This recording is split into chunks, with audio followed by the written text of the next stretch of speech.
வாழ்நாள்ல பெரியோர்களை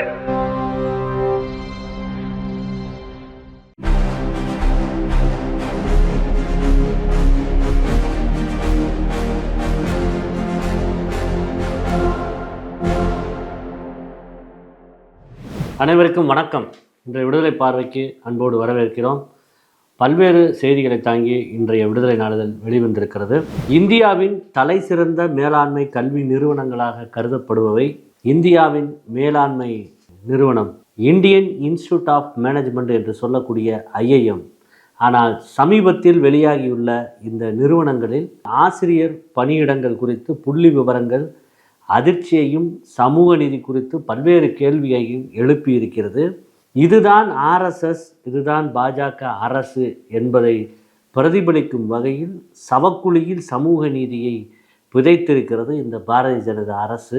பகிரப்பட்ட தரவுகளின் அடிப்படையில் IIM Ahmedabad, IIM Calcutta, IIM Indore, IIM slang போன்ற 4 நிறுவனங்களிலும் OBC, SC, ST அவர்களுக்கான பிரதிநிதித்துவம் 0 இருக்கிறது. இந்திய மக்கள் தொகையில் சுமார் 90 விழுக்காடு இடத்தை பிடித்துள்ள இந்த மண்ணின் மைந்தர்களாக இதர பிற்படுத்தப்பட்ட தாழ்த்தப்பட்ட பழங்குடியின சமூகத்தவர்களுக்கு நாட்டின் உயரிய கல்வி நிறுவனங்களில் 0% இடங்களே கிடைத்துள்ளன என்பது மிகப்பெரிய ஜனநாயக தோல்வியாக கருதப்படுகிறது. கல்வி என்பது அனைவருக்குமானதாக இருக்க வேண்டும். ஆனால் நிர்வாகத்துறையின் உச்சமாக பார்க்கப்படும் இந்த நிறுவனங்கள் குறிப்பிட்ட ஒரு பிரிவினரின் ஆதிக்கத்தோடு மட்டுமே இயங்குவது அனைவரையும் உள்ளடக்கிய வளர்ச்சி என்ற கோட்பாட்டிற்கு முரணானது. அரசியலமைப்பு சட்டம் வழங்கியுள்ள இடஒதுக்கீடு என்பது ஒரு சலுகை அல்ல, அது பிரதிநிதித்துவம். ஒன்றிய அரசும் கல்வி அமைச்சகமும் தலையிட்டு இந்த உயரிய நிறுவனங்களில் இடஒதுக்கீட்டு விதிகள் முறையாக பின்பற்றப்படுவதை உறுதி செய்ய வேண்டும். இல்லையெனில் சமூக நீதி என்பது வெறும் ஏட்டளவில் மட்டுமே எஞ்சி நிற்கும். ஏழுமலையான் கோவிலில் நடைபெற்ற கலப்பட நெய் விவகாரம் தற்போது பேருரு எடுத்துள்ளது. இதில் உண்மையான குற்றவாளியை கண்டுபிடிக்க விசாரணை ஆணையத்தை அமைக்க ஆந்திர அமைச்சரவை ஒப்புதல் அளித்திருக்கிறது. நாடாளுமன்றத்தில் என் சகோதரர் ராகுல் காந்தி எழுப்பிய கேள்விகளுக்கு பதிலளிக்க முடியாமல் ஏன் மத்தியில் ஆளும் பாஜக அரசு அச்சப்படுகிறது என திமுக தலைவரும் தமிழ்நாடு முதலமைச்சருமான MK ஸ்டாலின் கேள்வி எழுப்பியுள்ளார். இன்றைய விடுதலையின் தலையங்கம் பிரதமரின் சொந்த மாநிலத்தில் இந்த அவலம் என்று தலையங்கம் எழுதியிருக்கிறது. குஜராத் மாநிலம் பதான் மாவட்டத்தில் உள்ள சந்துருமானா கிராமத்தில் திருமண ஊர்வலத்தின் போது குதிரையில் சென்ற தாழ்த்தப்பட்ட சமூகத்தைச் சேர்ந்த மணமகன் மற்றும் அவரது உறவினர்கள் மீது ஆதிக்க சாதியினர் கொடூர தாக்குதல் நடத்தி இருக்கின்றனர். திங்கட்கிழமை தான் இந்த சம்பவம் நடந்திருக்கிறது.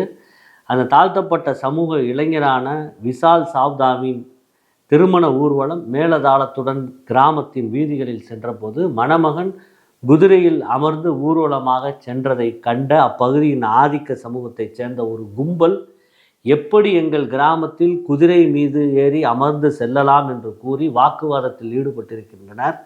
பிறகு வாக்குவாதம் முற்றிய நிலையில் கையில் வைத்திருந்த வாள்களை காட்டி மிரட்டியுள்ளனர். ஒரு கட்டத்தில் வன்முறை வெடிக்கவே மணமகனை குதிரையிலிருந்து கீழே தள்ளியதோடு திருமணத்தில் கலந்து கொண்டவர்களையும் கடுமையாக தாக்கியிருக்கின்றனர். இந்த புகைப்படம் வலைதளங்களிலும் இன்றைய விடுதலை பக்கத்திலும் வெளிவந்திருக்கிறது.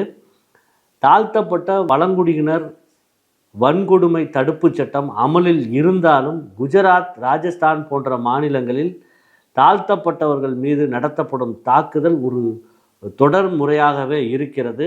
இந்த நிலையில்தான் 2ஆம் தேதி அன்று நடந்த ஊர்வலத்தில் மணமகன் தாக்குதல் சம்பவம் தொடர்பாக உள்ளூர் காவல்துறை முதல் தகவல் அறிக்கையை பதிவு செய்துள்ளது.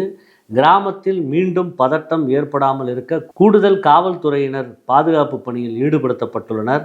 புள்ளி விவரம் கணக்கெடுக்கப்படி இந்த குஜராத் மாநிலத்தில் இது இன்றல்ல நேற்றல்ல தொடர்ந்து நடைபெற்றுதான் வருகிறது. இதே மாவட்டத்தில் கடந்த ஆண்டு வெவ்வேறு வகையான 5 நிகழ்வுகள் இதே போன்று நடந்திருக்கின்றன. மேலும் 2020 குதிரையில் ஏறி சென்றதற்காக ஒரு இராணுவ வீரரின் திருமண ஊர்வலத்தின் மீது கற்கள் வீசி தாக்குதல் நடத்தப்பட்டிருக்கிறது. 2024 காந்தி நகரின் சடாசனா கிராமத்தில் விகாஸ் சவுதா என்ற தாழ்த்தப்பட்ட சமூகத்தைச் சேர்ந்த மணமகன் குதிரையிலிருந்து கீழே தள்ளப்பட்டு ஆடைகள் அவிழ்த்து விடப்பட்டு அவமானப்படுத்தப்பட்டிருக்கிறார். புள்ளி விவரம் கணக்கெடுக்க வந்த அதிகாரி தாழ்த்தப்பட்ட சமூகத்தைச் சேர்ந்தவர் என்று தெரிந்ததும் அவரை வீட்டிலிருந்து வெளியே தள்ளிவிட்டதும் தாகமாக இருக்கிறதென்று உயர்ஜாதியினர் குடிக்கும் பானையில் தண்ணீர் குடித்த 13 வயது சிறுவனை தலைமை ஆசிரியரை அடித்து கொலை செய்த நிகழ்வுகளும் இதே குஜராத்தில் தான் அரங்கேறியுள்ளன.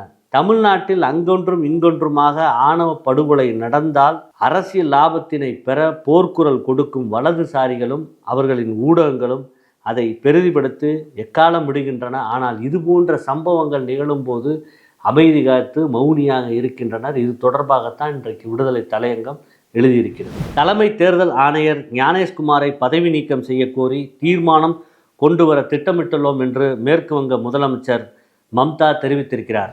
38வது கேரள மாநில அறிவியல் மாநாட்டில் தமிழ்நாடு மாநில அறிவியல் மற்றும் தொழில்நுட்ப மன்றம் முதல் பரிசை தட்டி சென்றிருக்கிறது. அரசு ஊழியர்களுக்கான ஓய்வூதிய விதிகளில் மாற்றத்தை அறிவித்திருக்கிறது தமிழ்நாடு அரசு.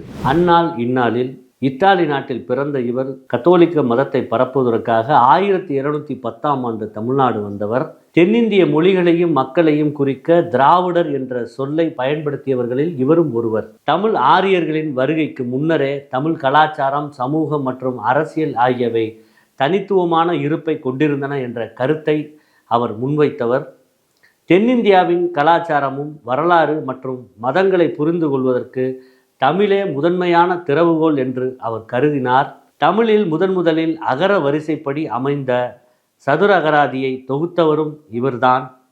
திருக்குறளில் அறத்துப்பால் மற்றும் பொருட்பாலை லத்தீன் மொழியில் மொழிபெயர்த்து உலகிற்கு அறிமுகப்படுத்தியவர்.